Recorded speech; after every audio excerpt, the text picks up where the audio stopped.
On a sweltering July afternoon in 2019, the facade of suburban bliss was shattered in a way that would haunt the community for years to come. At the center of this tragedy were the Hendersons. Thaddeus, a 45-year-old investment banker with a reputation for his work ethic and community involvement, and his wife Margot, a 43-year-old part-time yoga instructor, known for her vibrant personality and infectious laugh. They had been fixtures in the community for over a decade. Their seemingly perfect marriage, the envy of many. Next door lived the Coopers. Elaine, a widow, and her 19-year-old son Liam, a college sophomore, home for the summer. The Coopers had moved in 5 years ago, and while they kept to themselves more than most, they were generally well liked by their neighbors. No one could have predicted that these ordinary lives would collide in such a catastrophic way. Thaddeus Henderson had always been driven by ambition. Born to working-class parents in rural Iowa, he had clawed his way up the social ladder through sheer determination and an almost obsessive work ethic. By his early 30s, he had established himself as a rising star at a financial company. His colleagues admired his sharp analytical mind, and his clients appreciated his no-nonsense approach to wealth management. Margot Sinclair, as she was known before her marriage, had a different trajectory. The daughter of a college professor and an artist, she grew up in a household that valued creativity and self-expression. She studied modern dance at the university, dreaming of a career on stage. However, a knee injury in her senior year derailed those plans, leading her to pivot towards yoga and wellness coaching. Their paths crossed at a charity gala in 2003. Thaddeus, already successful but lacking in social graces, was immediately drawn to Margot's vivacity and charm. For Margot, Thaddeus represented stability in the promise of a comfortable life that would allow her to pursue her passions without financial worry. They married a year later, in a lavish ceremony that was the talk of their social circle. The early years of their marriage were happy ones. Thaddeus's career continued to flourish, and he took pride in providing Margot with the life he felt she deserved. Margot, for her part, threw herself into being the perfect corporate wife, hosting dinner parties and attending social events that were crucial for Thaddeus' networking. She also began teaching yoga part-time at an upscale studio, finding fulfillment and helping others achieve balance and inner peace. But as the years wore on, cracks began to appear in their carefully constructed life. Thaddeus's work hours grew longer, his ambition pushing him to chase ever bigger deals and clients. He was rarely home before 9 p.m., and even when he was physically present, his mind was often elsewhere, constantly checking his phone for emails or market updates. Margot, approaching her 40s, found herself increasingly restless. The yoga classes and charity committees that once filled her days now felt hollow. She began to question the choices that had led her to this point, wondering if she had traded her dreams for a gilded cage. The couple's failure to conceive, despite years of trying, added another layer of strain to their relationship. By the summer of 2019, the Hendersons' marriage was a carefully maintained facade. To the outside world, they still appeared to be the golden couple. Thaddeus continued to excel at work, recently closing a deal that put him in line for a partnership. Margot's yoga classes were more popular than ever, her students drawn to her warmth and apparent serenity. But behind closed doors they were virtual strangers. Conversations, when they happened, were perfunctory and centered around schedules and social obligations. Physical intimacy had become a rare occurrence, each touch laden with unspoken resentments and unfulfilled expectations. Neither Thaddeus nor Margot was willing to admit, even to themselves, how far they had drifted apart. It was easier to maintain the illusion, to go through the motions of a happy marriage, than to confront the emptiness that had grown between them. Little did they know that this unacknowledged chasm in their relationship was about to become the catalyst for a tragedy that would shatter not just their lives, but the entire community of Riverside. The Coopers had moved into the house next door to the Hendersons in 2014. Following the death of Elaine Cooper's husband, Dr. Reginald Cooper. A respected oncologist, Reginald had succumbed to the very disease he had spent his life fighting, leaving Elaine to raise their son Liam alone. Elaine, a soft-spoken librarian, had initially struggled to adjust to life in the new community. The move from their modest home in St. Paul had been necessary to escape the memories that haunted every corner of their old house. But the affluent suburb felt alien to her. She found solace in her books and in tending to the garden that soon became the envy of the neighborhood. Liam Cooper was 14 when they moved in.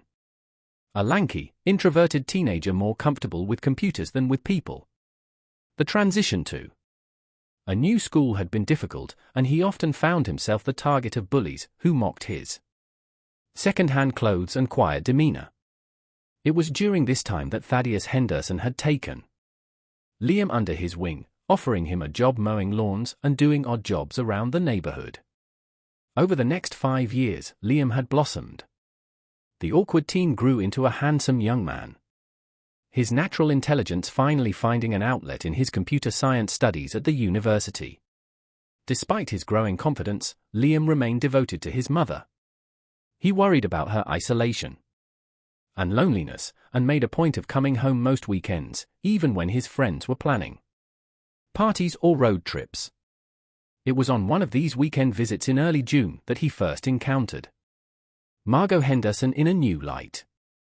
Elaine had always been grateful for the Hendersons' kindness, particularly Margot's efforts to include her in neighborhood activities.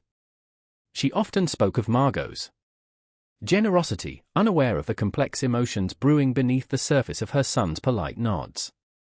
The spark that ignited the affair between Margot Henderson and Liam Cooper was as unexpected as it was intense.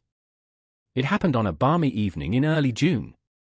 During one of the Hendersons' legendary summer barbecues, Thaddeus, as usual, was holding court near the grill, regaling his colleagues with tales of his latest financial coup. Margot, feeling particularly isolated amidst the crowd, had retreated to the relative quiet of the pool house to replenish the ice bucket. Liam, who had been reluctantly dragged to the party by his mother, chose that moment to seek refuge from the noise and forced socializing. He entered the pool house not realizing it was occupied, and found Margot struggling with a large bag of ice. Their eyes met, and in that instant, something shifted. He moved to help her with the ice, their hands brushing. They stood there, momentarily frozen, the cold of the ice contrasting sharply with the heat building between them. It was Margot who broke the silence, her voice husky as she thanked him. Liam, usually so articulate, found himself stammering in response. That brief encounter set the stage for what was to come. Over the next few weeks, Margot and Liam found themselves manufacturing reasons to be in each other's company. It started innocently enough, Margot asking Liam for help with her laptop, Liam offering to help in her garden.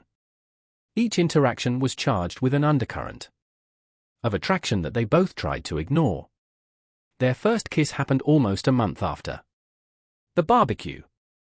Liam had been helping Margot set up for one of her yoga classes in the park. As they finished, a sudden summer storm broke out. They ran for shelter under a nearby gazebo, laughing and breathless.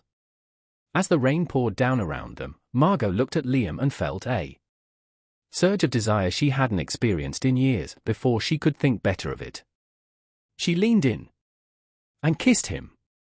From that point, their affair escalated quickly. They were reckless, driven by a combination of Liam's youthful passion and Margot's desperation to feel alive again. They met in secluded spots around town, in the back row of the local cinema, in a hidden corner of the public library, and most dangerously, in the Henderson home when Thaddeus was at work. Each encounter left them craving more. The gulf in their ages forgotten in the heat of their stolen moments. Margot felt rejuvenated, rediscovering parts of herself she thought long lost. Liam, for his part, was intoxicated by Margot's experience and the taboo nature of their relationship. But as the summer wore on, the strain of maintaining their secret began to show. Close calls became more frequent.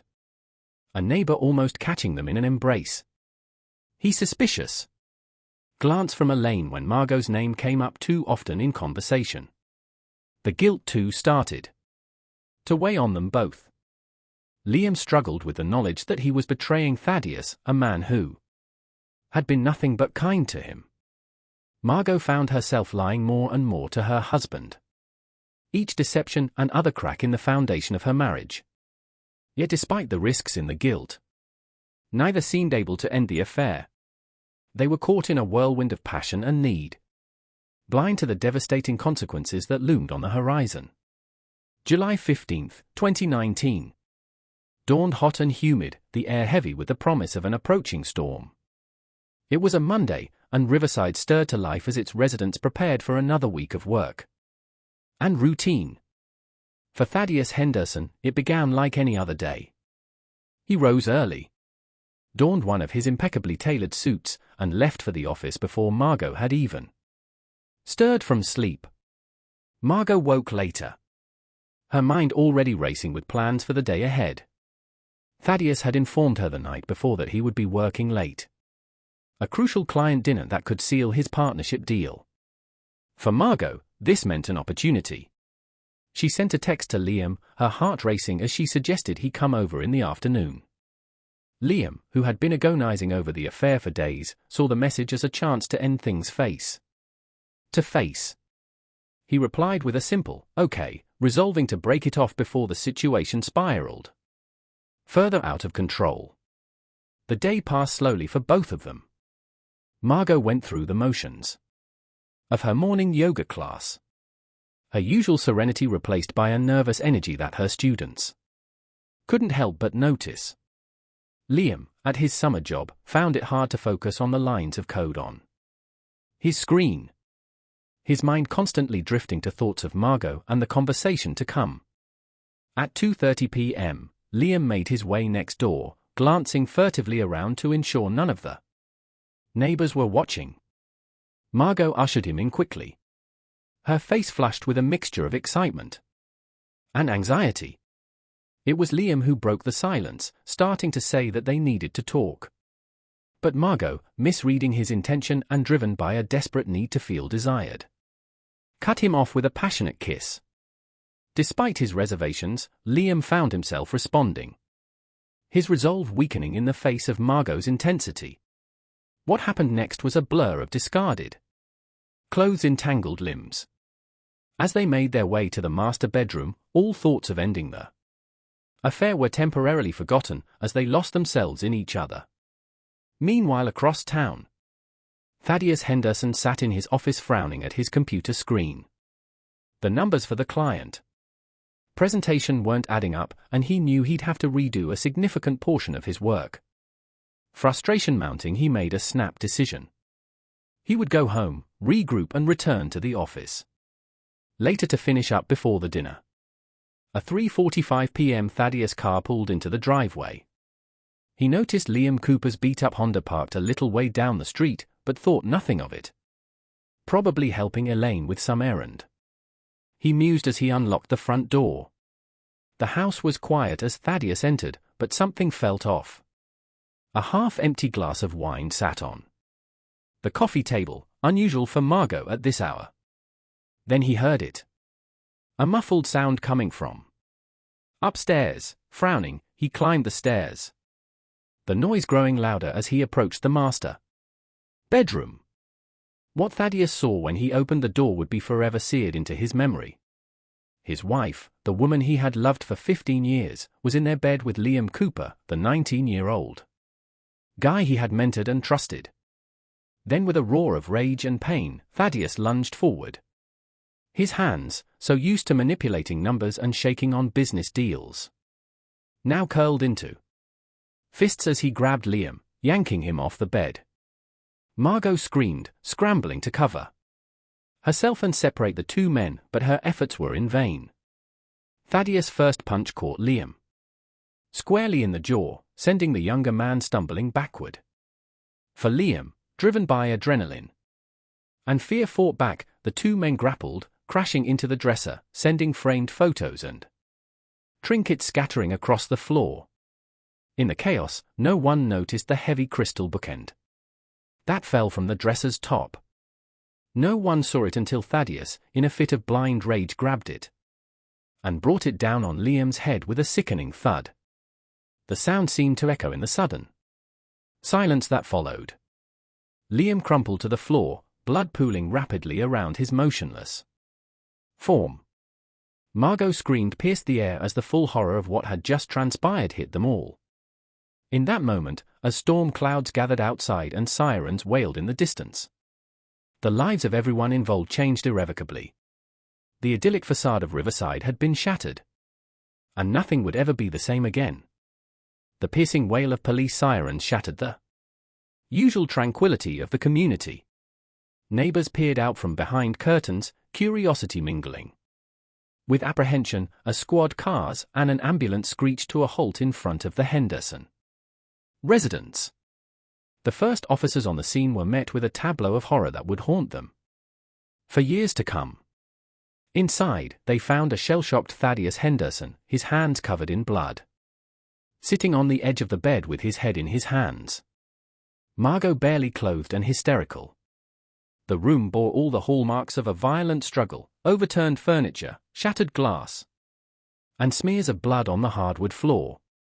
Detective Ava Rossi, a veteran of the police department's homicide unit, took charge of the scene. Her first priority was securing medical attention for Liam Cooper. As paramedics worked feverishly to stabilize him, Rossi began the delicate process of piecing together the events that had led to this tragedy. Thaddeus, still in a state of shock, was taken into custody without resistance. Margot was separately questioned. Their stories, fragmented and emotional, painted a picture of a long-simmering marital discord that had exploded into violence.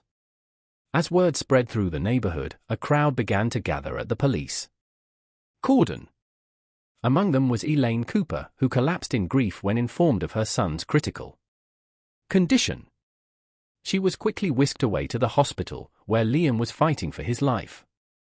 In the intensive care unit, the investigation moved quickly. Forensics teams combed through the Henderson home, collecting evidence and taking photographs. The crystal bookend, now a potential murder weapon, was carefully bagged and tagged. Neighbors were interviewed. Their statements adding context to the relationships between the Hendersons and the Coopers. One neighbor recalled hearing raised voices from the Henderson house earlier that afternoon, but had dismissed as a television playing too loudly. Another mentioned seeing Liam enter the Henderson home around 2:30 p.m., noting it because he thought it odd given Thaddeus' usual work schedule. As night fell, the gravity of the situation became clear. Liam Cooper was pronounced dead at 9:47 p.m. Never having regained consciousness, the charge against Thaddeus Henderson was elevated from assault to second-degree murder. In the days that followed, more details emerged. Margot, racked with guilt and facing intense scrutiny, admitted to the affair with Liam. Her statement, given through tears at the police station, provided a timeline of their relationship and the events leading up to that fateful afternoon. Thaddeus, advised by his hastily retained attorney, remained silent, but his colleagues at the company painted a picture of a man under immense pressure, working long hours in pursuit of a partnership that had seemed within reach. None, however, had suspected the depth of his marital problems or the capacity for violence that had been unleashed. The case against Thaddeus Henderson was building. But Rossi knew that in the court of public opinion, there would be no clear villains or heroes in this story. Only victims, each in their own way, of the secrets and lies that had finally come to light in the most devastating manner possible. But no one has ever expected the plot twist that's about to come. And twist that will shock everyone, including the Hendersons.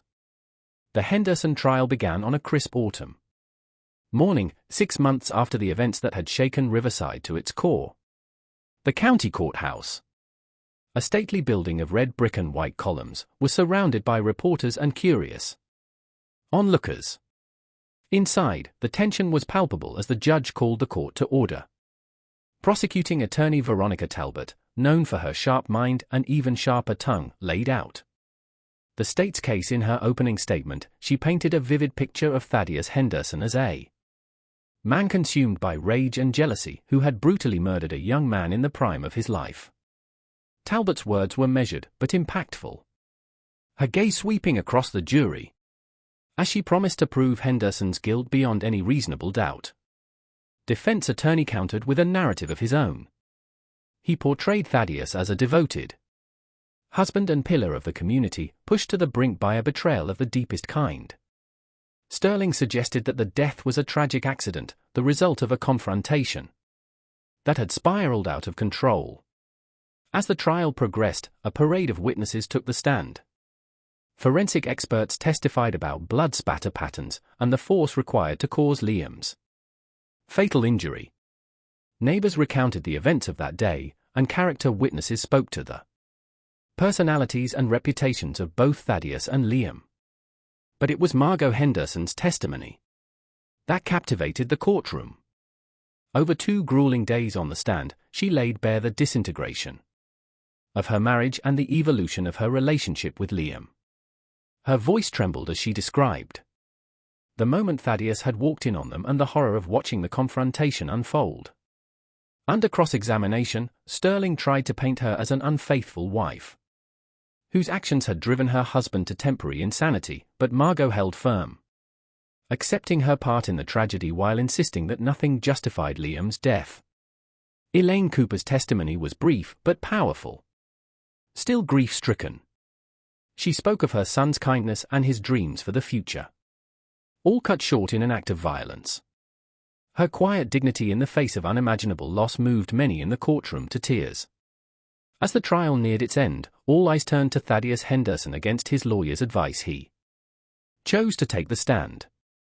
His testimony was a study in contrasts. Moments of apparent remorse, interspersed with flashes of the anger that had led to Liam's death. He spoke of the pressure he'd been under at work, the growing distance in his marriage, and the shock of discovering his wife's infidelity. When describing the fight with Liam, Thaddeus claimed he had never intended to cause serious harm, that he had simply lost control. As the trial progressed, expert witnesses from the field of psychology were called to provide insight into the minds of those involved in the tragic events. Dr. Cho explained that Thaddeus' actions could be understood through the lens of what psychologists call intermittent explosive disorder, characterized by episodes of violent, aggressive behavior, disproportionate to the situation. She pointed to Thaddeus' high-stress job, his unexpressed marital dissatisfaction, and the shock of discovering his wife's infidelity as contributing factors to his violent outburst. However, under cross-examination, Dr. Cho conceded that while these factors could explain Thaddeus' behavior, they did not excuse it. She emphasized that many individuals face similar stressors without resorting to violence. The defense called a specialist in marriage and family therapy to testify about the psychological impact of infidelity. Friedman described the profound sense of betrayal and loss of identity that a person may experience upon discovering a spouse's affair. He likened it to a form of psychological trauma, capable of triggering extreme emotional responses. The psychological analyses presented during the trial offered a complex picture of human behavior and motivation. They highlighted how a combination of personal history, societal expectations, and immediate circumstances can collide to create a perfect storm of tragedy. After 7 grueling weeks of testimony, evidence presentation, and legal arguments, the fate of Thaddeus Henderson rested in the hands of the jury. As Judge Blackwell sent the 12 men and women to deliberate, a tense silence fell over the courtroom. After a short recess to consider all factors, Judge Blackwell returned to deliver her sentence. Citing the violent nature of the crime balanced against Thaddeus' lack of prior criminal history and the unique circumstances of the case, She sentenced him to 18 years in state prison, with the possibility of parole after 12 years. As Thaddeus was led away in handcuffs, the full weight of the tragedy seemed to descend upon the courtroom. There were no victors here. Only lives irrevocably altered by a moment of passion and a split second of violence. Outside, as news of the verdict spread, the crowd's reactions were mixed. Some felt justice had been served, while others argued the sentence was too harsh or too lenient. But all agreed on one thing: the events that had unfolded in Riverside would leave an indelible mark on the community for years to come.